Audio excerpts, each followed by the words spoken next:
Yeah, but he gave them latitude, didn't he, to carry on with the leveraging that they were doing and borrowing short-term, mid-term, and long-term, and they kept doing that. And the leveraging that Surendra Kaushik was talking about was very much under his watch. So this is chickens coming home to roost, you say? Well, but let's understand one thing. You know, I share your skepticism about hedge funds, but so far hedge funds have not been in the forefront of the problems in the market. It's been the regulated institutions that have had the problems, not the less regulated institutions. There are always small hedge funds that fail, but the problems in the markets right now are suffering. The ones that we're seeing are the biggest and the most regulated entities. You know, you're seeing Merrill Lynch being acquired. You're seeing Fannie and Freddie being taken over by the government. You're seeing Lehman Brothers, overseen by the Securities and Exchange Commission. You saw Bear Stearns, also an SEC overseen entity, plus both of them have primary dealers that are overseen by the Fed.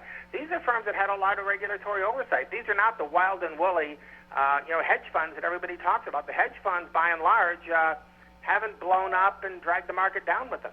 Surendra Kaushik, yes. You talked about 1907. Let's talk about 1929 and beyond. Yes. At that time, there were a number of carpetbaggers who came in and, they divided up what was left over of the markets in the post-Wall Street crash era. Is this going to happen again? And will it be those people in the unregulated hedge funds, those that perhaps have the ready cash, to come in and acquire some of these brands that are going to profit most? The immediate evidence is against it. In other words, over the weekend, these hedge funds and equity investors, private equity firms, Bain, etc., many of them named in the news, they didn't come through. So what is coming through is what you're suggesting is happening, carpetbaggers.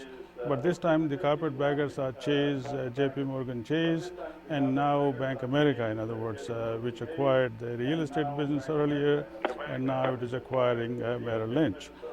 So when the markets turn around, obviously in 2, 3, 4 years, Bank America will be much bigger, and if it survives itself through this crisis, in other words. What is acquiring, and of course the terms of this acquisition will be a few months and several quarters, spring of 2009 and possibly beyond.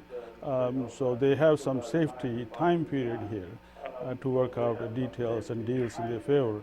But yes, it shows though, as Robert Burska was just saying, that anybody who had just a decent amount of capital, like Chase and this time Bank America, have an opportunity in this kind of situation to come in. So it's like saying that one-eyed man, rules a world of blind people, and that's exactly what's happening here. Not that these institutions, Bank America or Chase, are themselves in a great situation, but they're much better than the investment banks. It is supposed to be the other way around, So I have to stop you there. Yeah. Thank you. I'm sorry, sir. I have to stop you. Thank you. Gentlemen. We'll watch with